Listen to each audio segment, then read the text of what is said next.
As you can see, this is one of those hour-and-a-half times. Plenty of rain shower activity. I'm going to make my way over to the set and hang out with Kirsten as we have Craig Levitt on the phone. And Craig has become kind of a popular guy here on the show because he is in Clear Lake, Texas, and he's actually riding out the storm. And although we have this storm here, we joked with him last week a little bit about riding out the storm, and it is no joke right now. And Craig, you're on the line? Oh, great. Hi, Ken. Craig, man, what day is this for you so far? How long has this been going on? Is this Saturday or Sunday? Sunday. It's Sunday. The storm hit Friday night. 9 days ago. Yeah, it all runs together. We don't have clocks. No one's known what time it was for a week and a half. Craig, I was going to also tell you, I'm Kirsten. I'm co-hosting with Ken, and I was listening to your interview yesterday, and I have to say, you sounded like a completely different man. I mean, tell us about what you've been going through for the past week. Oh, you know what? I knew I would sound totally different. I talked to TJ and said I was calling in. I said, I think it's going to be kind of a downer because it's not as much fun this week as it was the day before the storm. It's just, you know, we were blessed with great weather the week after that. It's never below 90 degrees in Texas, and it has been, you know, recently. But we had no water. We had a sewage leak where I live in Clear Lake, and we had no electricity. Some people have generators. I rode out the storm on Clear Lake at my friend Gary Delbate's house, and we saw the storm surge. I told TJ I was going to tell you the storm surge.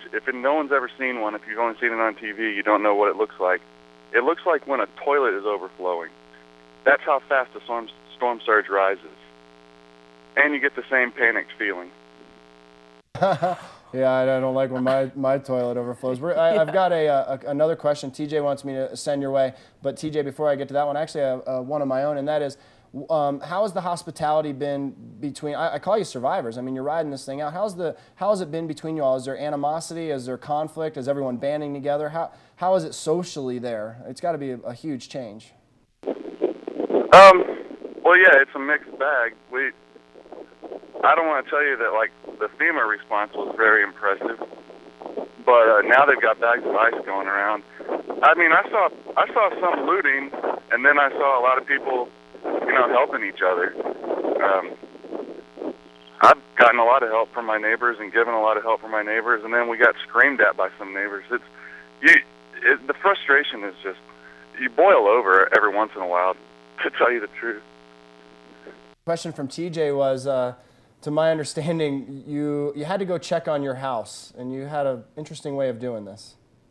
Yeah, we immediately the day after the storm, even really before the wind quit blowing, as soon as the sun came up, we got out on the roads and tried to make it to my place.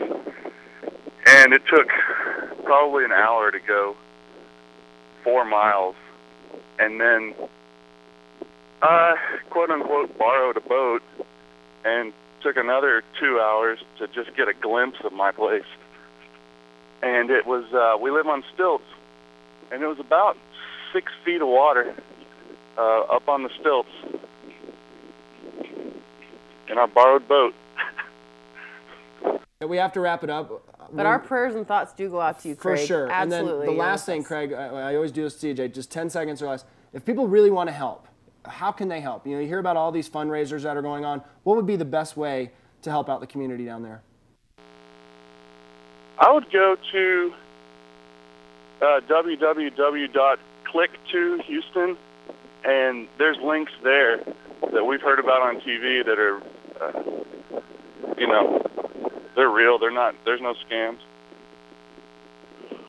Again, thoughts and prayers are going out to you. Thanks for your call in, and I'm sorry that it has been such a tragic event, but it sounds like you're making it through it, and it was Click2Houston, is that what he said? That's right. Click2Houston.com. All right, we'll be right back.